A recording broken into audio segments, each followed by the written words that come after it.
Welcome back to Magoo's Reviews. All right, this news makes me very, very happy. Michael is now the highest biopic of all time, breaking the worldwide box office, beating Oppenheimer. Before we get to the video, we just passed 1,000 subscribers. We're on the road to 2,000. After that, we're going 10,000, 100,000. We're going to be the million. We're claiming it will happen. So please don't forget to like, share, and subscribe to the channel. All right, y'all. Man, anybody who's new to this channel, I love the Michael Jackson movie that just came out this past April. I loved it, man. I thought it was a fantastic movie. I had a great time in the theaters. That was one of the best theater experiences I've had in years. I'm talking about years where the people in the crowd, the people in the audience was just engaged. People started getting up dancing. People were dancing in the credits. People were dapping each other up. Man, hey, look, I love Michael Jackson, man. When Michael Jackson died, I cried, babe. I cried, dog. I was crying like the whole day, and I think the next day I was hurt when Michael Jackson died. Michael's my man, bro. But yeah, man. Now Michael has surpassed Oppenheimer as the highest-grossing biopic with 977 million worldwide. And when it hits $1 billion, I'm gonna come back here and do another video because it deserves it, man. I'm so happy for this movie because the critics tried to bury it, and it's definitely. Oh, it's fantastic, man. I'm so happy for this movie. Now, get into the article. The article comes from Variety.com. I'm going to read a few paragraphs. We're going to come back and talk about the movie because the movie was great. Y'all agree, right? If you don't, it's cool, man. Throw in the comment section. I ain't one of those people get all in their feelings about stuff like that. Anyway, it says Michael has grossed 977 million at the worldwide box office, surpassing Oppenheimer as the highest grossing biopic of all time. Now, director Christopher Nolan's Oppenheimer was the previous record holder in terms of movies based on real people with 975 million globally, a remarkable total for a rated R historical drama that's nearly 3 hours long. We'll pause right there. Oppenheimer is a fantastic movie. If you have not seen Oppenheimer, please go check it out. Christopher Nolan is one of my favorite directors, and Christopher Nolan, in my personal opinion, is one of the greatest movie directors of all time, film directors. His catalog is insane. Oppenheimer's fantastic. You got the Dark Knight trilogy. He did that. Just off the top of my head, of course, Interstellar, Inception, Insomnia, just so many great movies that Christopher Nolan has done. You know what I'm saying? And still is doing. You know, Dunkirk, that's another one. He has a great catalog. You know what I'm saying? So, yeah, Christopher Nolan's Oppenheimer is a fantastic movie. Definitely go watch it if you haven't. Like I said, it's rated R in 3 hours, and it surprised me that it made that much money. But people went to go see it because guess what? It was a great film. Going on, it says Michael has already ranked as the biggest musical biopic of all time, surpassing 2018's Queen sensation Bohemian Rhapsody, which generated 900 million worldwide. Shouts out to Bohemian Rhapsody. When that came out, that was a big movie as well. You know what I'm saying? Like, that was good as well. So, yeah, man. So, Michael has surpassed that. Since Michael, distributed by Lionsgate in the U.S. and Universal and international markets, has grossed $607.2 million overseas and 370.2 million domestically since April. Yo, let me read that number again. 607 and 2 million overseas. When people sit here and talk about $1 billion, this and that, man, there are certain movies. I think the last two Avengers movies made like $1 billion here in the States. That's a lot of money. It's a whole lot of money. You know what I'm saying? But at the same time, to make that much money overseas just goes to show that you have a market. You have a market and that people want to go see your movie.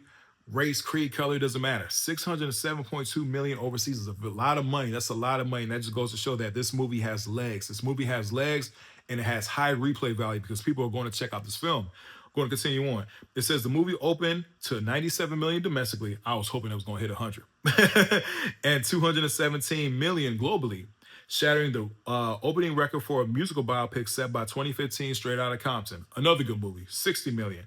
Driven by word of mouth and repeat viewings, Michael remained a box office powerhouse into the competitive summer on movie-going season. Absolutely. And it's going to hit $1 billion, man. It's going to hit $1 billion. I'm so happy that it's definitely going to hit $1 billion. It's definitely, and it deserves it. It says, directed by Antoine Fuqua, Michael chronicles the performance's journey from the Jackson 5 to the status as the king of pop. Jafar Jackson, the singer's real-life nephew, portrays Michael Jackson in an acting debut, with Coleman Domingo as Joe Jackson and Nia Long as Catherine. Film critics have complained that Michael takes sanitized look at Jackson's life because it does include the child sexual abuse allegations that were leveled against the singer later in his career. Since Michael admits the most controversial aspects of his life, Lionsgate has able to lean to the filmmaker's crowd-pleasing elements and all that. Now, what was the point of that? What was the point of that? That whole little section right there. Like I said, with the critics, man, it's funny because Charlamagne the God even said it. The FBI followed Michael for years, man. They didn't find anything. they didn't find anything. But at the same time, that stain is on his jacket. You know what I'm saying? That's something that people always bring up, especially the critics hate Michael Jackson, man. I'm just gonna say they hate Michael Jackson, and I want to say what I want to say about the critics, but I try to keep this a family-friendly channel. You know what I'm saying? But I just saw them praise that Netflix documentary that came out saying, "Oh, he did it?" Where they're bringing up the allegations again. Again, man, I say it all the time on my channel. Timing is everything. Timing is everything. This movie came out; it was on gangbusters. People were going to see it because everybody knows who Michael Jackson is.